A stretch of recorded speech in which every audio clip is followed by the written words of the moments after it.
Diddy's sentencing hearing has begun, and he is going over all of the enhancements that would possibly make Diddy serve a longer sentence. There are some big rulings that he makes that are not good for Diddy. Diddy and his team were fighting that acquitted conduct should not be used when the judge is determining his sentence, but the judge just ruled that he in fact can consider some of the acquitted conduct. The judge then goes over to Diddy objecting to characterizing Cassie Ventura and Jane as victims, and he said that that's overruled, that they are victims. He said that Diddy also objects to the escorts being characterized as victims, and he said that this is overruled, saying that these escorts and Cassie and Jane are all victims. They were transported for the purpose of engaging in commercial acts, and that means in total there would be 10 victims referenced in Diddy's sentencing. The judge then goes on to talk about coercion that Diddy is trying to object to, saying you shouldn't be able to use that to give me a bigger sentence. But he is saying the threat to release videos and the incident at Jane's home, that is coercion. The judge then talks about how Diddy said that he was paying for time and not the physical relations, and he said that is contradicted by reality.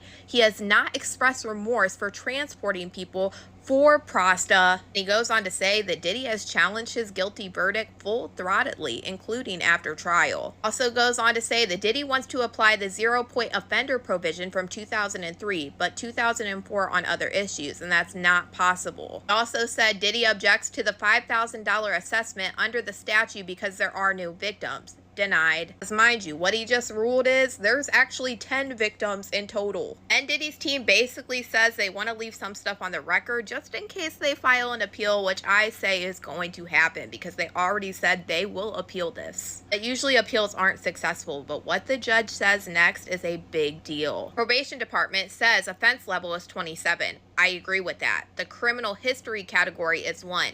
That leads to a guideline of 70 to 87 months, which is 5 to 7 years, in which I said the judges usually fall in line with the probation department. This isn't his final ruling. He is going to hear from everybody, but this is telling you exactly where this judge's head's at so far, and that's a big deal. And so far, it's looking like Diddy is going to get nowhere close to the 14 months or time served that he's asking for. We'll keep following everything, and y'all let me know what you guys think about all this in the comments.